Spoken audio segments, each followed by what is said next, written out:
कि सबसे महत्वपूर्ण अगर एजेंडा इस बार कोई है तो चुनाव तो है ही, जो कि 5 राज्य में होने वाले, उस पर चर्चा होगी। लेकिन सबसे महत्वपूर्ण है कि G20 में, क्योंकि ये पहला मौका होगा इस तरह से अंतर्राष्ट्रीय स्तर पर जब भारत को अपनी ताकत दिखाने का मौका मिलेगा, भारत का जो वैभव है, जो भारत की संस्कृति है, उन तमाम चीज़ों को देखने का मौका मिलेगा। दुनिया के सबसे ताकतवर देश भारत में होंगे, वहाँ के राष्ट्राध्यक्ष यहाँ पर होंगे।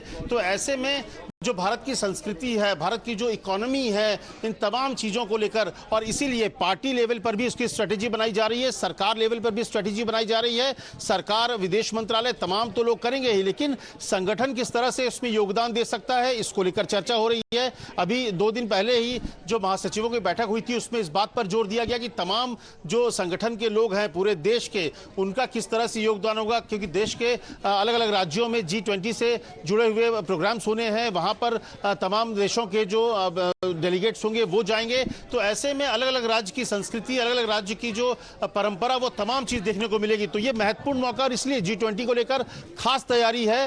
और जो बार बार प्रधानमंत्री कहते थे कि भारत जो है विश्व गुरु बनेगा, तो वो जो विश्व गुरु की परिकल्पना है वो कैसे साकार होगी, इसकी बात पर भी चर्चा होगी, ताकि दुनिया के जब बड़े देश के राष्ट्राध्यक्ष होंगे, दुनिया के सबसे ताकतवर जब राष्ट्राध्यक्ष यहाँ पर मौजूद होंगे, तो पूरे भारत की जो एक वैभव है, जो भारत एक नया ताकत बनकर उभरा है, उसकी झलक वहां पर दिखेगी। तो इसीलिए इस जो कार्यकारिणी का जो महत्व है, इसलिए दो तरफा है। एक तरफ संगठन चुनाव को भी देख रहा है, तो दूसरी तरफ G20 को लेकर अपनी खास तैयारी भी कर रहा है। जी, बट अमित, एनईसी तो पहले भी कई बार हुई है, और ये सवाल मैंने पहले भी पूछा है कि इस बार क्या जरूरत पड़ गई बीजेपी को ये छोटा सा जो रोड शो किया गया है ये करने की, बिकॉज कांग्रेस को से आ रहे थे तो उन पूरे रास्ते में कार्यकर्ता जमा हो गए। तो देखिए, ये ताकत है एक तरह से, आप कह सकते हैं एक मैसेजिंग भी होती है कि जब अपने आप कार्यकर्ता को मोटिवेट कर सके, उनको हमेशा एक तरह से नए एजेंडा देना। तो प्रधानमंत्री मोदी का जो करिश्मा है, जो एक जादुई करिश्मा है, जो